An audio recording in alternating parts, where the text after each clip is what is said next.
लक्ष्मी जी 1 महीने कथा सुनती हैं और लक्ष्मी जी 2 महीने सुनाती हैं और भगवान नारायण 1 महीने सुनाते हैं और 2 महीने सुनते हैं। तो कथा सुना भी करो और बच्चों को सुनाया भी करो, पति को पत्नी को। आज हमने ये सुना, आज हमें कथा में ये बात अच्छी लगी, ये सुनाओ, रिपीट करो, रिवीजन करो। इससे क्या होगा, अच्छी बातें आपके हृदय में बैठती चली जाएंगी। यदि आपने कथा सुनी और उसे रिवीजन नहीं किया, आपस में चर्चा नहीं की, तो कल आपको क्या सुनाए थे आपको याद नहीं रहेगा। फिर तो ऐसा रहेगा, आगे आगे पाठ, पीछे पीछे सपाट। क्लियर? इसलिए शिक्षा किसी भी तरह की हो, हमें ग्रहण ऐसे करना चाहिए कि हम जो पढ़ें, जो सुने, उसको रिवीजन करें, रिपीट करें, किसी को सुना दें। आज ये बात हमें अच्छी लगी तो वो बैठ जाएगी, फिर उस पर थोड़ा चर्चा करते रहो। जैसे आप लोग यहाँ कथा सुनते हैं रात को सोने के पहले बच्चों से, इसलिए सब लोग साथ में कथा सुनो और पूछो कि आज की कथा में आपको क्या अच्छा लगा, आपको क्या अच्छा लगा। तो सब लोग अपनी अच्छी अच्छी बातें बताएंगे तो कुछ आपका स्मरण बढ़ जाएगा, कुछ उनको याद आ जाएगा। तो वेद व्यास जी ने भागवत जी की रचना की। अच्छा, भागवत जी की रचना कहां से की? महाभारत के युद्ध से। हमारे सनातन में एक बहुत बड़ा युद्ध हुआ जो महाभारत का युद्ध कहलाया। इस युद्ध में कई अक्षौहिणी सेना मारी गई, करोड़ों लोग मारे गए। अच्छा ये बताइए कि पांडव और कौरवों के युद्ध में ये दोनों का युद्ध हुआ क्यों? बताओ। महाभारत युद्ध जो हुआ ये किस लिए हुआ, क्यों हुआ? भैया, महाभारत का युद्ध क्यों हुआ है? क्यों हुआ आप बताओ। हाँ, महाभारत का युद्ध क्यों हुआ? नहीं मालूम। महाभारत का युद्ध हुआ था जमीनी विवाद के कारण। कौन सा विवाद? जोर से। झगड़ा 3 कारणों से होता है। झगड़ा का चौथा कारण कभी हो नहीं सकता। झगड़े 3 कारणों से हो सकते हैं। पहला कारण जड़, जड़ता मतलब मूर्खता। यदि आप मूर्ख हैं तो झगड़ा होने की संभावना है। समझदार झगड़ा नहीं चाहता, झगड़ा हमेशा मूर्ख चाहता है। या तो झगड़े की वजह क्या होगी? मूर्खता। या तो झगड़े की वजह क्या होगी? मूर्खता। मूर्खता को कहते हैं जड़, जड़ता। जड़ मतलब मूर्ख। तो जड़ बोलो, जड़। जोरू, जोरू मतलब स्त्री। या तो झगड़ा होगा स्त्री के कारण, जब से हुई है शादी आंसू बहा रहा हूं। या तो झगड़ा होगा मूर्खता के कारण, या झगड़ा होगा स्त्री के कारण। किसके कारण? स्त्री के कारण। रावण का सर्वनाश हो गया और झगड़ा की वजह क्या थी? सीता मैया। सीता मैया को चुरा के ना ले जाता तो रावण का नाश। हाँ, अब दुर्योधन और दुशासन ने क्या किया? द्रौपदी के कपड़े उतारे तो झगड़े का बीज बो दिया गया, अपमान स्त्री का। जब आप स्त्री का अपमान करते हैं तो झगड़ा होता है, ठीक है। और फिर स्त्रियां भी आपस में झगड़ा कर लेती हैं स्त्रियों के कारण, नहीं आपस में। सास भी स्त्री है और बहू भी स्त्री है। आपने कभी नहीं सुना होगा कि ससुर बहू की लड़ाई चल रही है। सुना कभी? सीरियल में भी ससुर बहू और साजिश नहीं है, सास बहू और साजिश है।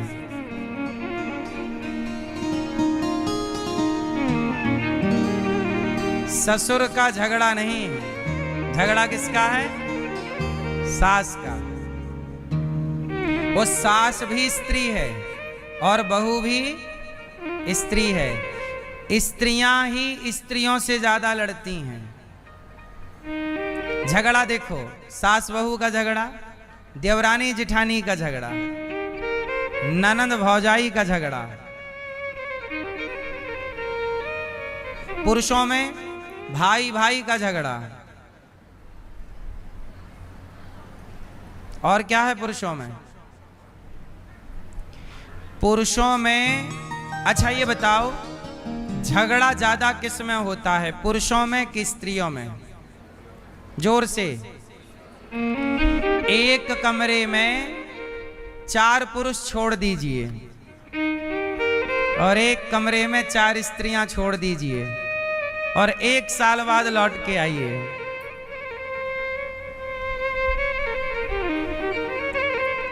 बताओ कौन रहेगा कौन नहीं रहेगा? एक साथ एक कमरे में पुरुष रह सकता है, ऐसा सुना है मैंने। स्त्रियों का रहना बड़ा कठिन हो जाता है। ये बात सही है गलत है? इसलिए झगड़े की जड़ जोरू और जमीन। झगड़े की जड़ 3, जड़ जोरू और जमीन।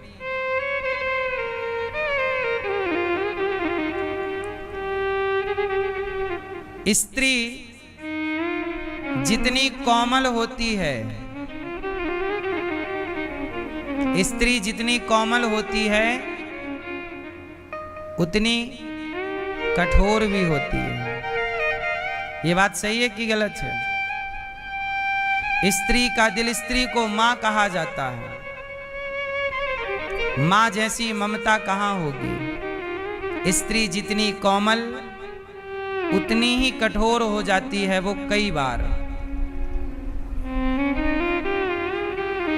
इसलिए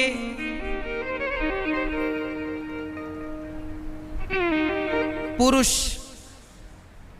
और स्त्री की तुलनात्मक की जाए, लोग कहते हैं ना कि स्त्री और पुरुष बराबर हैं। कौन? अच्छा, स्त्री पुरुष बराबर हैं कि कोई बड़ा छोटा है? उत्तर दो। बेटा बेटी बराबर हैं कि बड़ा छोटा है? कौन कौन बड़ा कौन छोटा?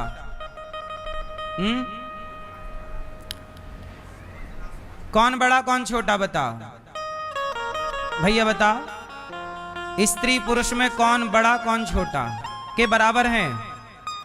जोर से बोलो, कौन बड़ा? आप बताओ। पुरुष बड़ा कि स्त्री बड़ी हैं? नहीं, स्त्री बड़ी होती है, पुरुष कभी बड़ा नहीं होता। पुरुष स्त्री के आगे झुकता है। हमारे यहाँ परंपरा है कि पिता भी अपनी बेटी के पांव छूता है। पिता भी अपनी बेटी के पांव छूता है। इसका मतलब ये हुआ, जन्म लेते ही स्त्री को देवी कहा जाता है। जन्म लेते ही पुरुष को देवता नहीं कहा जाता। इसका अर्थ है कि सनातन में जन्म से ही नारी बड़ी होती है। ये सनातन है। कौन बड़ा है? स्त्री। स्त्री बड़ी है, परंतु आज की आधुनिकता ने स्त्री को खींच करके आगे से पीछे लाकर खड़ा कर दिया। बोले पुरुष के बराबर है स्त्री, बराबर लाके खड़ा कर दिया। अरे जो ऑलरेडी आगे है उसे आप पीछे वाले के बराबर खड़े करोगे तो व्यवस्था बनेगी नहीं, बिगड़ेगी। इसलिए आज व्यवस्थाएं बन नहीं रही हैं, बिगड़ रही हैं। अब उदाहरण से देखिए। अच्छा एक बात बताओ, पुरुष जब विवाह करता है तो उस लड़की से विवाह कर लेता है जो लड़की पढ़ी लिखी भी कम हो और कमाती कुछ ना हो। पुरुष हमेशा, लगभग सब केसों में नहीं, और ये बातें सबके लिए नहीं है, पुरुष हमेशा उस लड़की से विवाह कर सकता है या कर लेता है जो पढ़ी भी कम हो और कमाती भी ना हो। क्यों? ना कमाने वाली लड़की से कौन विवाह कर लेता है? पुरुष।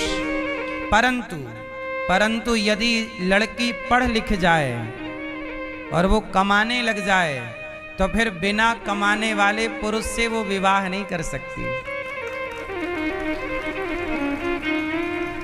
ये बात सही है कि गलत हम पूछ रहे हैं आपसे केवल।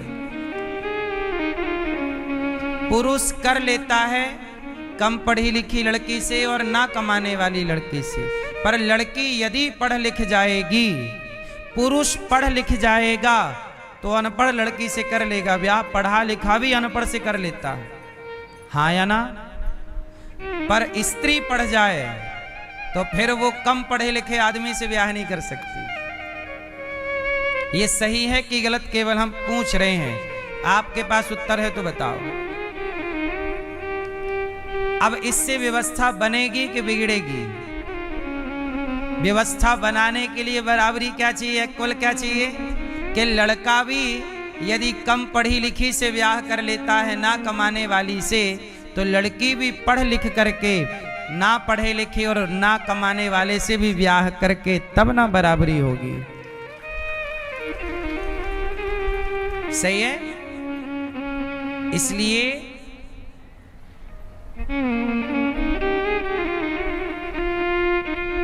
सनातन को समझना होगा गहराई में उतर कर। तो झगड़ा क्यों हुआ महाभारत का? झगड़ा हुआ जड़, जोरू और जमीन। तो जड़ मतलब मूर्खता, पांडवों में मूर्खता थी नहीं। जोरू मतलब द्रौपदी के कपड़े उतारे, ये कारण हो सकता है। पर तीसरा मुख्य कारण था महाभारत का जमीन। क्या जमीन थी? पांडव कह रहे थे हमें दुर्योधन 5 गांव दे दो। हमें क्या दे दो? क्या दे दो? 5 गांव। हमें क्या दे दो? हमें 5 गांव दे दो। पर दुर्योधन क्या बोला? 5 गांव क्या, मैं सुई की नौक बराबर भूमि। यही है झगड़ा। मैं मांगता हूं मेरा अधिकार और आप नहीं दे रहे हैं मेरा अधिकार। पांडव मांग रहे हैं अपना अधिकार और कौरव नहीं दे रहे हैं पांडवों का अधिकार। तब झगड़ा हुआ। अच्छा, झगड़ा को शांत करने के लिए भगवान श्री कृष्ण गए और शांति की बात रखी। ए दुर्योधन, पांडवों को 5 गांव दे दो, झगड़ा टल जाएगा, वरना विनाश होगा। नहीं नहीं नहीं केशव, बिना युद्ध के मैं इतनी इंच भर जमीन। अब मैं आप लोगों को जो समझाना चाहता हूं, अब समझिएगा मुद्दे की बात। मैया, ए मेरी माँ, कहाँ चली? महाभारत करने? नहीं, जाओ टाटा।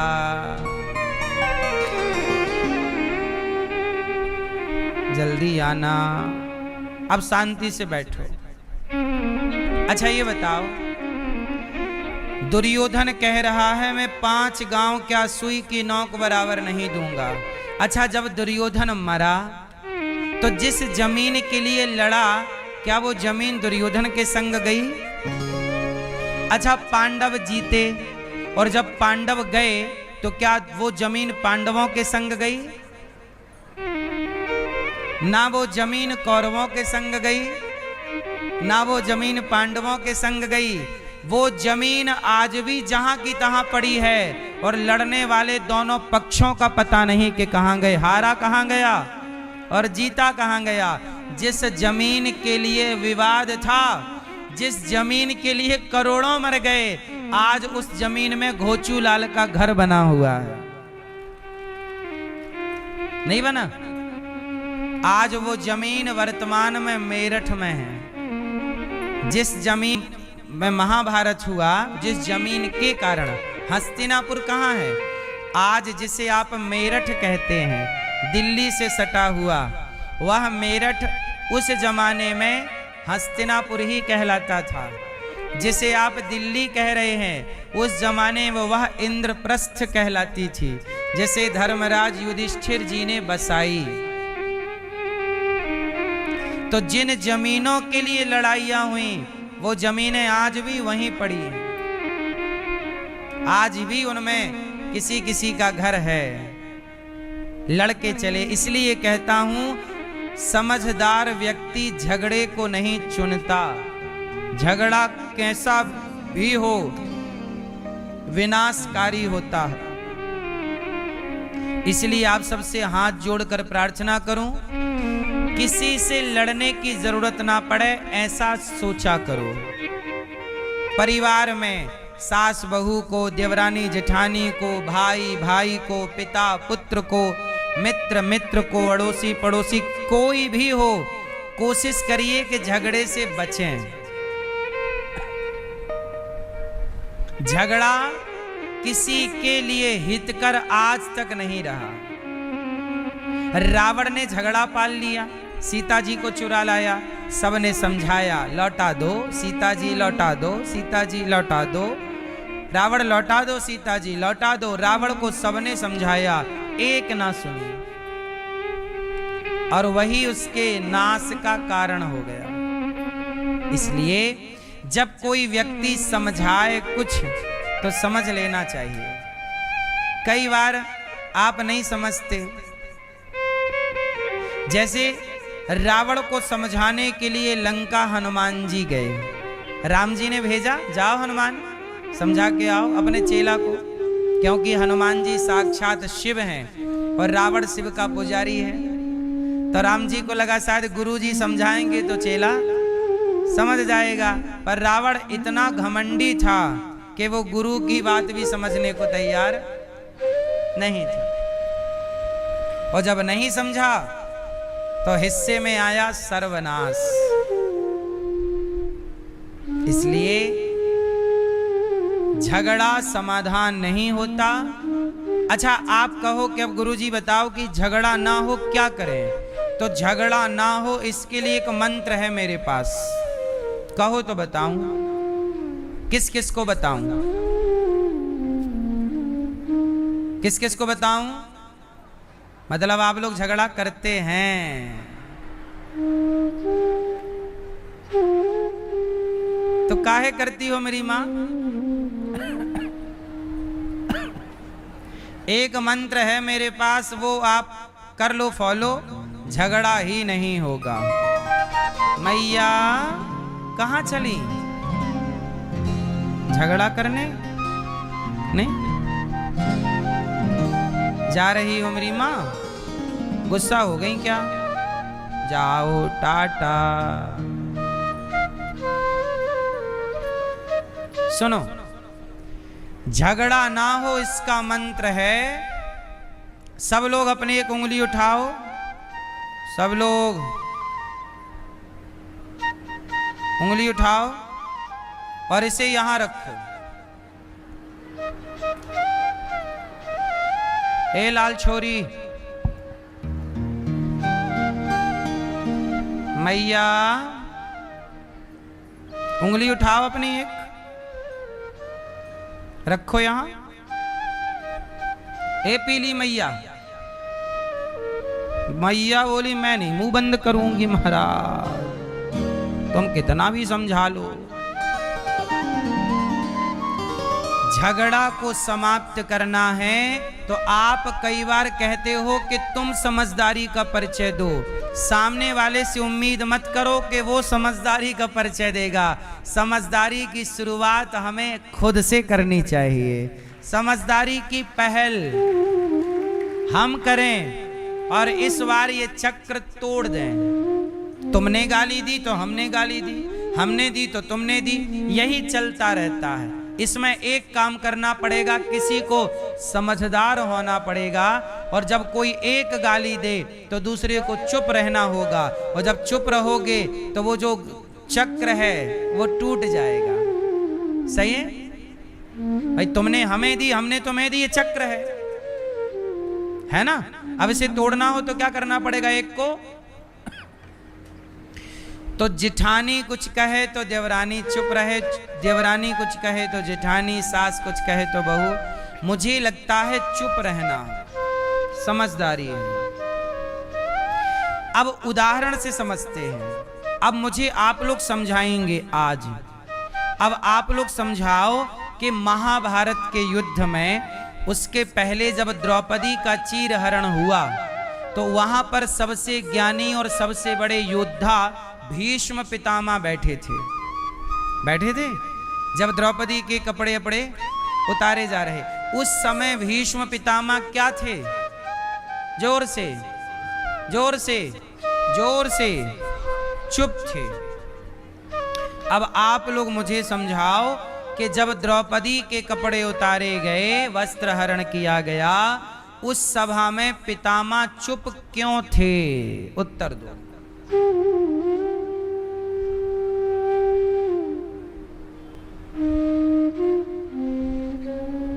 मैया क्यों थे? अब तो बोलो, उंगली हटाओ, बोलो क्यों चुप थे पितामह? अच्छा, तो आप लोग क्या ये समझ रहे हैं कि मैं आपसे ये कहना चाहता हूं कि सदा चुप रहा करो? नहीं, मैं सदा चुप रहने की बात नहीं सिखा रहा आपको। अपने अधिकार के लिए आपको बोलना होगा। अपने अधिकार के लिए तो आपको बोलना होगा, पर चुप भी कई बार रहना समझदारी है। तो कहाँ चुप रहें और कहाँ बोलें, ये आपको समझा रहा हूं कि वो कौन सी परिस्थिति है, सिचुएशन है कि जहां बोलें, और वो कौन सी परिस्थिति है कि जहां चुप रहें। आज मैं दोनों आपको समझाऊंगा। कहाँ बोलना है, आज मैं आपको बोलना भी सिखाऊंगा और चुप रहना भी सिखाऊंगा। आओ पहले चुप रहना सीखें, फिर बोलना सीखेंगे। आओ पहले क्या सीखेंगे? कहाँ चुप रहना चाहिए। पितामह भीष्म क्यों नहीं बोले? उत्तर आप दीजिए। नहीं, आप दीजिए भैया, आप दीजिए। चश्मा वाले पितामह चुप क्यों थे? पीछे वाले भैया, पीछे वाले, चलो आप बता दो। हैं? हाँ, भीष्म पितामह इसलिए चुप थे क्योंकि भीष्म पितामह की दुर्योधन जैसे दुष्ट, दुशासन जैसे दुष्ट, शकुनि जैसे दुष्ट पितामह जैसे महापुरुषों को सुनना ही नहीं चाहते थे, इग्नोर कर देते थे। जहां आपके शब्दों की वैल्यू ना हो वहां शब्द खराब नहीं करने चाहिए। समझ रहे हैं? जहां आपके शब्दों की वैल्यू, कीमत ना हो, कदर ना हो, आप बोल रहे हैं, सामने वाला सुन ही नहीं रहा है, तो दुर्योधन जैसा दुष्ट पितामह समझाएं तो वो दांत देता था। बुढ़ा चुप रहो, चुप बैठो, चलो। अब आप कुछ बोलें और आपको आपसे छोटा बच्चा कह दे बुढ़ा चुप रहो, आपको कितना बुरा लगेगा। अपमान।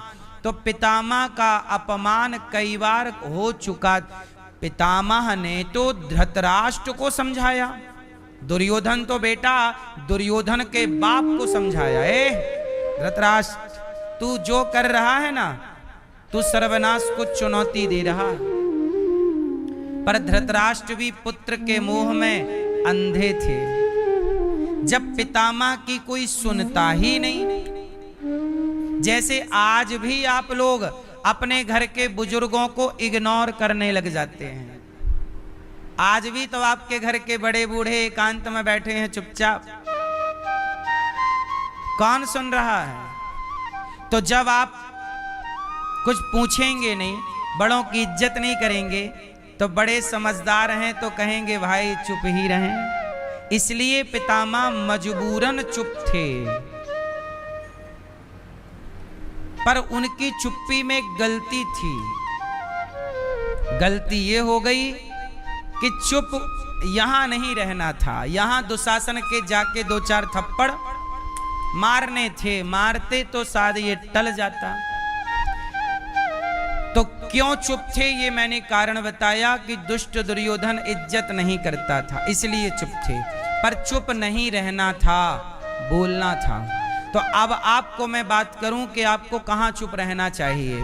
जब आपकी माँ आपसे कुछ कहे और आपको डांटे, आपको उल्टी बात कहे, माँ कुछ कहे तो चुप रहो, पिता कुछ कहे तो चुप रहो, बड़ा भाई कुछ डांट दे, कुछ कह दे तो चुप रहो, मित्र कुछ कह दे तो चुप रहो, पत्नी कुछ कह दे तो चुप रहो। अपनों के बीच में बोलने की ज्यादा जरूरत नहीं है, चुप रहो। आपकी माँ आपको कुछ कह रही है, चलो आपकी माँ आपको डांट रही है, गधा कहीं का, तो 1 नंबर की गधी है। कौन डांट रहा है? माँ। अब माँ ही डांट रही है, तुम्हें गधा कह रही है, तुम्हें गधी कह रही है, तो अब तुम माँ से क्या कहोगे? तो यहां चुप रहना समझदारी है। क्या समझदारी है? बोलो हाँ। तो माँ कुछ कहे चुप रहो, बाप कुछ कहे चुप रहो, पत्नी कुछ कहे चुप रहो, है ना, और दादा दादी कुछ कहे, मित्र, आज आपका मित्र आपसे नाराज है, वो कुछ कह रहा है, बोल रहा, डांट रहा है, गरिया रहा है, आज चुप रहो, आज उसका दिमाग खराब है, चुप रहो। आज समय अनुकूल नहीं है बोलने का, चुप। ये तो स्थान है चुप रहने के। जैसे कथा चल रही है, कथा में भी चुप रहना चाहिए, जैसा कि आप हैं, ये सब चुप यहां रहना चाहिए। अब कहां बोलना चाहिए तो सुनो। जहां आपको लग रहा है कि किसी पर अत्याचार बेवजह हो रहा है, आपके घर में आपके ही अपने, आप जैसे आपकी पत्नी पर कई बार अत्याचार घर में ही चलता रहता है, आपको पता है कि मेरी पत्नी के संग गलत कर रहा है परिवार का कोई व्यक्ति या परिवार की कोई महिला, उस समय आपको पत्नी या माँ के साथ कोई गलत करे, वहां बोलना चाहिए। जहां कोई आपके साथ गलत कहे, गलत करे, कोई षड्यंत्र करे, कोई भ्रष्टाचार करे, कोई बेईमानी करे, जहां राष्ट्र की हित की बात है वहां बोलना चाहिए। ठीक है? तो कहां बोलें और कहां चुप रहें, यदि ये दोनों सही समझ में आ गए तो आपकी जिंदगी आसान हो जाएगी। आप गलती क्या करते हैं कि जहां चुप रहना चाहिए वहां बोल देते हैं, और जहां बोलना चाहिए वहां चुप रह जाते हैं।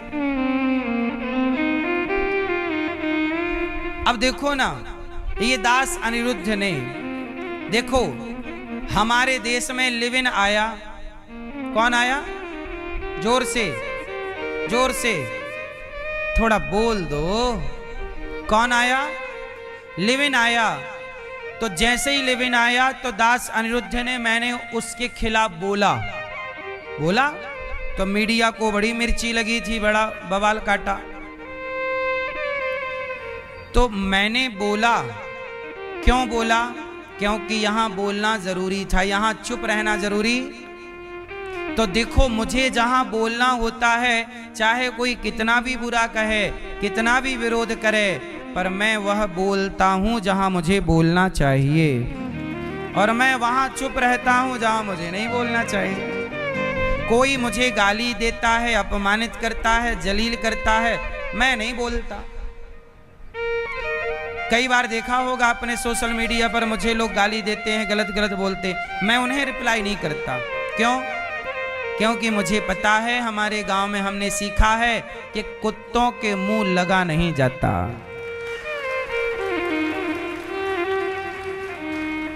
कुत्तों के मुंह लगा नहीं, कौन कुत्तों के मुंह लगे? आप लोग हैं कि कुत्तों के भी मुंह लग जाते हैं, बेवजह अपनी एनर्जी वेस्ट करते हैं। कहा भैया क्या पटकवा रहे हो, तो आराम से उतरवाओ। तो कहने का अर्थ ये है कि हमें कहां बोलना है और कहां चुप रहना है। तो महाभारत का युद्ध क्यों हुआ? महाभारत का युद्ध चुप रहने से हो गया। महाभारत का युद्ध जमीन के इसलिए कहता हूं कि अपने बच्चों का सही सही बंटवारा टाइम पे कर दो, कुछ अपने पास बचा के रख लो। धृतराष्ट्र ने सही बंटवारा किया होता, सही वक्त पर किया होता, तो ये महाभारत के संग्राम की नौबत। आप लोग बंटवारा नहीं करते, बच्चे पैदा कर लेते हो 3-4, और बंटवारा करने के टाइम बूढ़ा रोता है कि नहीं जी नहीं देंगे। अब पैदा किए हो तो भाई बांटना तो पड़ेगा, तो बांट दो, नहीं तो बच्चे आपस में लड़के मर जाएंगे।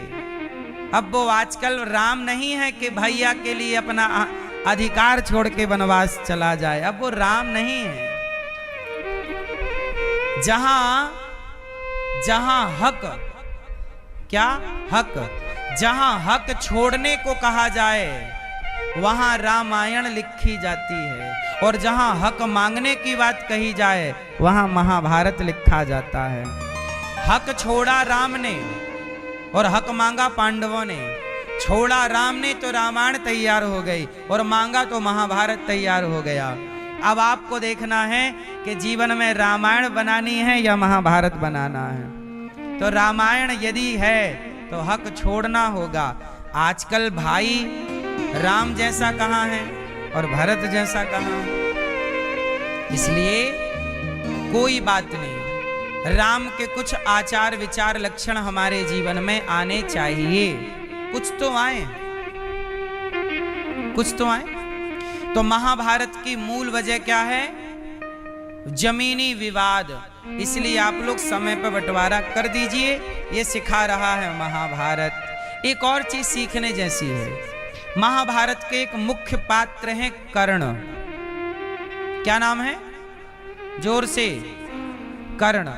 आप बताओ, कर्ण ने दुर्योधन का साथ देकर सही किया कि गलत किया? जोर से, जोर से, क्या किया? किसे लगता है कि कर्ण ने सही किया मित्र का साथ देकर? दुर्योधन का साथ दिया ना, किसे लगता है सही किया? अच्छा, किसे लगता है गलत किया? कुछ लोगों को कुछ भी नहीं लगता, ना तो सही में हाथ उठाए ना तो गलत में। कुछ लोग बोले नहीं हम हाथ बात क्यों उठाएं, आप तो अपना कथा सुनाओ, हम हाथ उठाने थोड़ी आए हैं।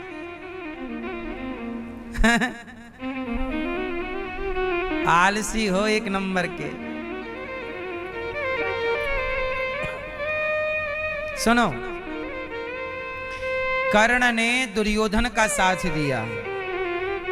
अच्छा ये बताओ, दुर्योधन सही है कि गलत है? तो कर्ण को भी ये बात पता थी कि गलत है। अच्छा, द्रौपदी के कपड़े उतार दो, ये आज्ञा किसने दी थी? दुशासन ने, शकुनी ने, दुर्योधन ने, कर्ण ने। किसने आज्ञा दी? पढ़ा है आप लोगों ने? द्रौपदी के कपड़े उतारने की आज्ञा किसने दी थी? किसने? हैं? कर्ण ने। द्रौपदी के कपड़े उतार दो, ये दुशासन से किसने कहा था? ये आइडिया किसका था? एक आइडिया जो बदल दे आपकी दुनिया, ये कर्ण का आइडिया था। किसका आइडिया था? कर्ण ने आइडिया दिया, दुशासन उतार दो पांडवों के भी कपड़े और द्रौपदी के भी। ये आइडिया किसका था? कर्ण का। इसलिए कर्ण श्रेष्ठ होते हुए भी, कर्ण श्रेष्ठ होते हुए भी श्रेष्ठ नहीं है।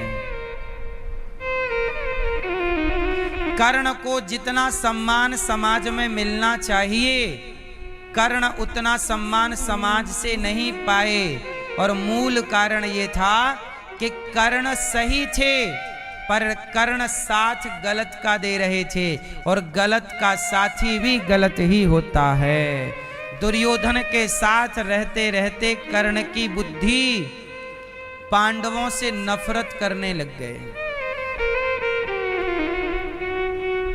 अच्छा, पांडवों से नफरत थी आपकी, ठीक है नहीं, लेकिन पांडवों की पत्नी से नफरत क्यों?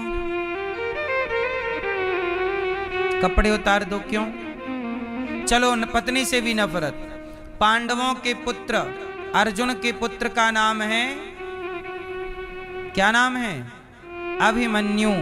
अभिमन्यु को जब मारा गया तो वहां कर्ण भी थे। कर्ण को पता था कि ये गलत है, निहत्थे पर वार नहीं करना था, ये महाभारत का नियम था, उस युद्ध का नियम था। पर कर्ण को जानते हो क्या बनना था? श्रेष्ठ। अब श्रेष्ठ चाहे भतीजे को मारकर बनूं, चाहे भाभी के कपड़े, बहू के कपड़े उतार कर बनूं, चाहे अर्जुन को मारकर बनूं, मुझे तो श्रेष्ठ बनना है। जब व्यक्ति स्वार्थी हो जाता है तो अंधा हो जाता है। एक अंधे थे धृतराष्ट्र और दूसरे अंधे थे कर्ण। किसमें अंधे हो गए? निज स्वार्थ में, मुझे श्रेष्ठ बनना है। भगवान कृष्ण ने समझाया था कि कर्ण, तुम 5 पांडवों के सबसे बड़े भाई छठवे हो, तुम कुंती के पुत्र हो। मजबूरी में तुम्हारी मां कुंती ने तुम्हें पानी में बहाया था, वो कथा आप सब जानते हैं। कुंती को एक संत ने मंत्र दिए थे कि जब भी तुम इस मंत्र का उच्चारण करोगी तो जिस देवता का मंत्र पढ़ोगी वो देवता आएंगे और तुम्हें एक पुत्र दे करके जाएंगे। तो कुंती मां को विश्वास हुआ नहीं।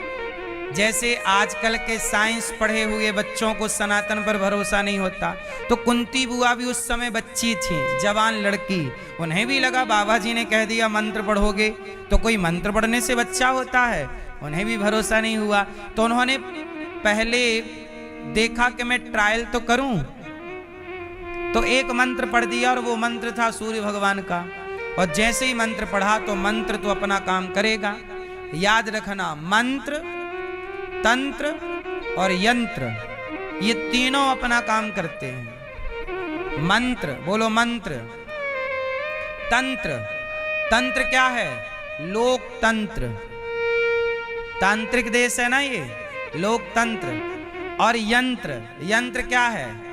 मोबाइल, गाड़ी, ये सब यंत्र हैं। तो यंत्र अपना काम करता है, तंत्र अपना काम करता है और मंत्र अपना काम करता है। तो जब मंत्र पढ़ा माता कुंती ने तो तुरंत सूर्य भगवान आए, कहा कि मैं तुम्हें पुत्र दूंगा। कुंती बोली मैं तो कुंवारी हूं। बोले नहीं, तुम भले कुंवारी हो पर मेरा आना अब निष्फल नहीं होगा, परंतु हम तुम्हें एक वरदान दे सकते हैं। क्या? कि तुम्हें पुत्र होने के बाद भी तुम पुनः कुंवारी हो जाओगी। पुत्र होने के बाद भी क्या हो जाओगी? कुंवारी। तो कुंती माता को ये वरदान था कि वो पुत्र होने के बाद भी अपने को कुंवारी कर सकती थी। इसलिए 5 कन्याओं में एक नाम है इनका। तो कर्ण हो गए, कर्ण सूर्य पुत्र हैं। अच्छा, ये कर्ण कौन है? तो सुनो, ये कर्ण पिछले जन्म के एक राक्षस हैं। कर्ण पिछले जन्म का कौन है? एक राक्षस। सुन रहे हैं आप? और वो राक्षस ने सूर्य भगवान की खूब पूजा की।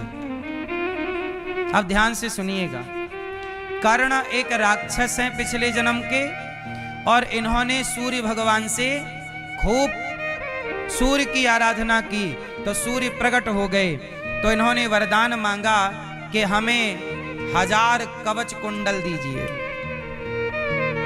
और हमें कोई मार ना सके ऐसा वरदान दीजिए।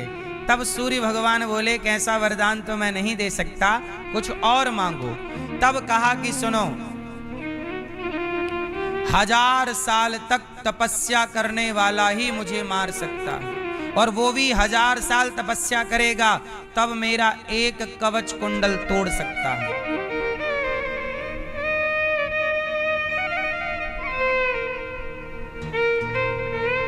और 1000 साल तपस्या करने और 1000 साल मेरे से लड़ना पड़ेगा तब ये कवच कुंडल तोड़ पाए, ऐसा सूर्य भगवान बोले तथास्तु। अब 1000 कवच कुंडल हैं। अब वो सूर्य भगवान से वरदान पाकर राक्षस बड़ा बलवान हो गया। कौन 1000 साल तक युद्ध करेगा? और 1000 साल तक युद्ध वही कर सकता है जो 1000 साल तपस्या किया हो। अब वो राक्षस तो एक तरह से अमर हो गया, अब तो कोई मार नहीं सकता। तो वह राक्षस धरती पर शासन करने लग गया, पापाचार बढ़ गया। तब धरती पृथ्वी मां भगवान नारायण की शरण में गई। तब भगवान नारायण ने नर नारायण का अवतार धारण किया। तब भगवान ने किसका अवतार धारण किया? जोर से। जिन्हें आप बद्रीनाथ जी कहते हैं। बद्रीनाथ जी में 2 पर्वत हैं, एक पर्वत का नाम है नर और दूसरे पर्वत का नाम है नारायण। तो नर नारायण। तो वहां पर क्या हुआ कि नर नारायण भगवान में क्या करते? 1000 साल तक नर तपस्या करते तो 1000 साल तक नारायण लड़ते और लड़ करके उसके कवच कुंडल एक तोड़ देते, और जैसे ही टूटता तो फिर नारायण तपस्या में और फिर नर आके दूसरा युद्ध चालू कर देते। तो ऐसे हजारों सालों युद्ध चला। तो नारायण तपस्या करते तो नर युद्ध करें, फिर 1000 साल नर तपस्या करें तो ना, ऐसे चलते चलते 999 कुंडल और कवच तोड़ दिए। और जब तोड़े एक रह गया तो वह राक्षस भागा, सूर्य भगवान की शरण में गया, कहा प्रभु अब बचा लो। तब भगवान सूर्य ने भगवान नारायण से प्रार्थना की कि प्रभु अभी मत मारो, मेरा शरण में आया हुआ भक्त है। तब भगवान ने कहा कि सूर्यदेव, एक राक्षस को आपने आश्रय दिया है, आपको भी इस राक्षस के रूप में अपने अंश रूप में अवतार लेना होगा। इस बार तो नहीं, पर अगली बार मैं इसे मारूंगा। और वही राक्षस अगली बार कर्ण हुआ। चूंकि सूर्य भगवान की शरण में था तो सूर्य पुत्र कहलाए और एक कवच कुंडल लेकर आए। और वही नर नारायण इस जन्म में नर बने अर्जुन और नारायण बने श्री कृष्ण। और नर नारायण के संयोग से उस राक्षस का इस जन्म में वध हुआ, जिसे कर्ण का वध कहा जाता है। तो ये कर्ण की हिस्ट्री। तो कर्ण एक राक्षस था पूर्व जन्म का। कवच कुंडल लेकर इसलिए आया था क्योंकि पिछले जन्म में एक कवच कुंडल शेष रह गया था। और वही कवच कुंडल किसने मांग लिया था? इंद्र ने, क्योंकि अर्जुन इंद्र के ही पुत्र हैं। तो ये है, तो कर्ण ने, दानवीर कर्ण है।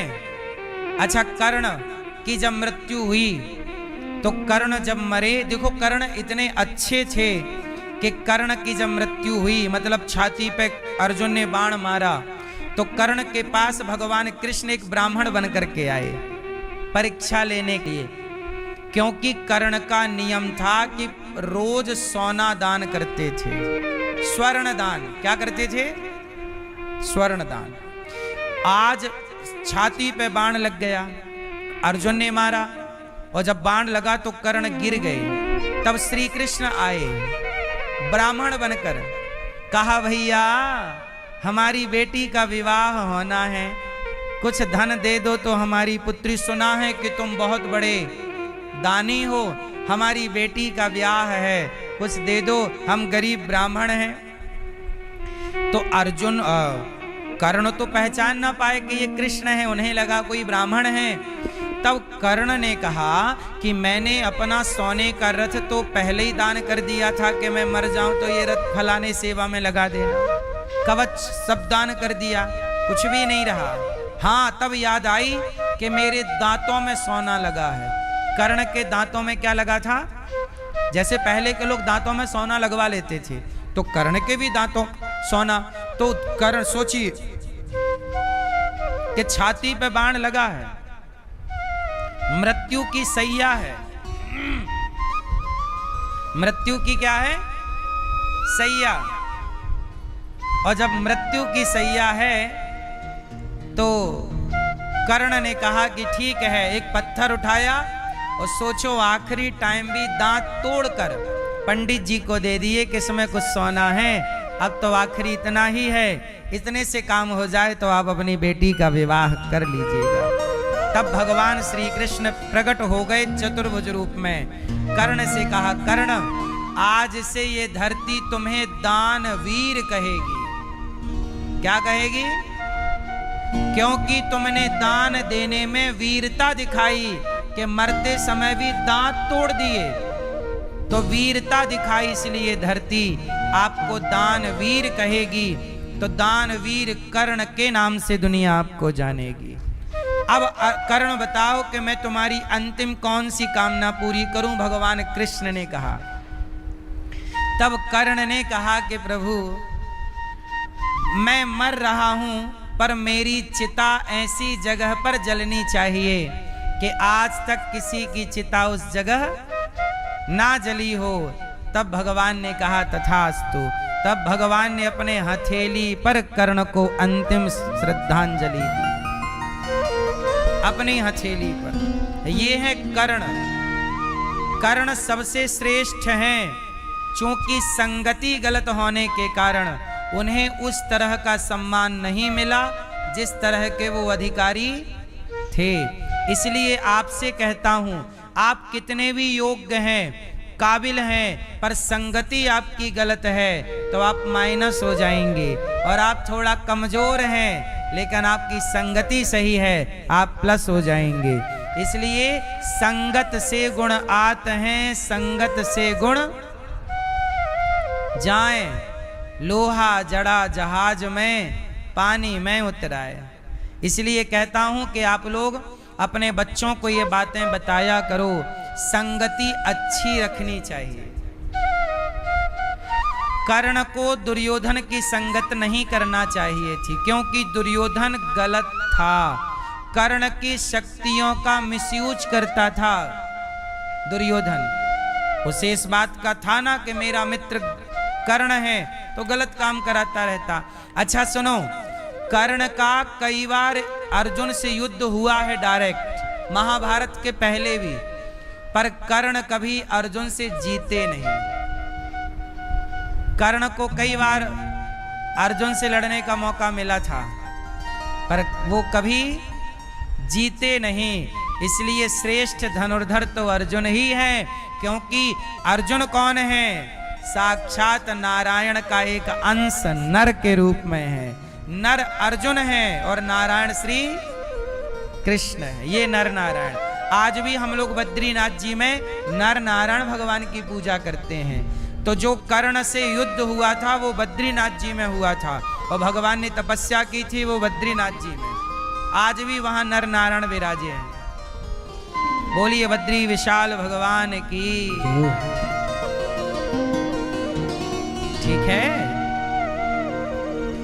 तो महाभारत आपके घर में ना हो, इसलिए आपको रोज महाभारत से कुछ अच्छी चीजें पढ़नी चाहिए, सीखनी चाहिए। आजकल समाज में ये अपवाद फैला दिया कि महाभारत पढ़ने से महाभारत होता है, ऐसा लोगों को कंफ्यूज कर दिया। इससे लोगों ने पढ़ना छोड़ दिया, अब दिन भर इंस्टाग्राम चलाते हैं, है ना। आजकल व्यक्ति देखो, पहले लोग कहाँ रहते थे? गांव में। गांव को क्या बोला जाता है? ग्राम। पहले सब लोग ग्राम में रहते थे, आज भी शहर में रहते हुए लोग ग्राम में रहते हैं। फर्क इतना है कि पहले खेत खलिहान के बीच में ग्राम था, आज मोबाइल पे ग्राम है, इंस्टाग्राम। ग्राम तब भी था, ग्राम आज भी है, नहीं है? तो ग्राम, महाभारत की कथा ये सिखाती है आपस में नहीं लड़। अच्छा, 5 पांडवों में एक चीज आपने देखी होगी, पांचों में संगठन है। क्या है? एकता। जहां सुमति तहां संपत्ति नाना, जहां कुमति तहां विपत्ति निदाना। अच्छा, क्या हुआ? दुर्योधन के जंघा तोड़ दी भीम भैया ने, तो गुरु द्रोणाचार्य के पुत्र अश्वत्थामा आए और अश्वत्थामा ने द्रौपदी के 5 पुत्रों को सिर काट दिया। द्रौपदी के 5 बच्चों की हत्या किसने कर दी? गुरु द्रोणाचार्य के पुत्र अश्वत्थामा ने। अब द्रौपदी के जब 5 बेटे मरे तो अर्जुन ने पकड़ा, भगवान कृष्ण को ले गए और अश्वत्थामा को पकड़ कर लाए। अश्वत्थामा ने ब्रह्मास्त्र चलाया, अर्जुन भगवान की शरण में आए। कृष्ण कृष्ण महाबाहो भक्तानाम भयंकरा, त्वमेको दह्यमानाना मपवर्गोऽसि संस्रते।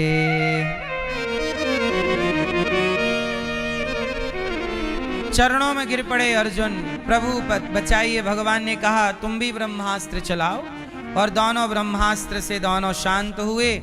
अर्जुन के बाल पकड़ करके अर्जुन ने अश्वत्थामा के केस पकड़े और द्रौपदी के समक्ष लाकर खड़ा किया। द्रौपदी, तेरे 5 पुत्रों को इसने मारा, ये हत्यारा रहा, बोल क्या दंड देती है? द्रौपदी बोली छोड़ दो। छोड़ दे? हाँ छोड़। भगवान से पूछा कि आप बताइए अश्वत्थामा के संग क्या करें? तब भगवान ने कहा कि ब्रह्मबंधुर्न हन्तव्य आतताई वधारण, मयैवो भयमाम्नातं परिपायनुशासनम। ब्राह्मण को कभी मारना नहीं चाहिए और आताताई को कभी छोड़ना नहीं चाहिए। ये जन्म से ब्राह्मण है और कर्मों का आताताई है, इसलिए इसे मार भी दो और छोड़ भी दो। अश्वत्थामा के सिर की मणि निकालकर अश्वत्थामा का अपमान करके नगर से निकाल दिया गया। मैया, ओ पंचायती मैया, ए गुलाबी मैया, लाल मैया, होगी पंचायत? हैं? पंचायत नहीं पूरी हुई? कर लो। और ए मोबाइल वाले भैया, हाँ खींच लो सेल्फी। ये तो आप घर पे भी कर सकते थे। सुन लो कथा। अपनी ही सेल्फी लेना है बैठे बैठे, तो ये तो घर पे भी कर सकते थे, है ना? सुनो, भगवान श्री कृष्ण ने कहा अश्वत्थामा को मार भी दो और छोड़ भी दो। अब मारना क्या है? अच्छा बताओ, मारना किसे कहते हैं? जान से मारने को ही मारना नहीं कहते। अच्छा ये बताओ, आपने अपनी मां को कभी मारा है? पिता को मारा है? जिस दिन आपने अपने पिता का अपमान किया, समझ लो कि उस दिन आपने मारा है। जिस दिन आपने अपनी मां का अपमान किया, मारना मतलब केवल थप्पड़ मारना नहीं होता, डंडा मारना नहीं होता। जब आप अपनी मां का, पिता का, गुरु का अपमान कर देते हैं तो वो मार देना ही माना जाता है। क्या माना जाता है? वो मृत्यु है।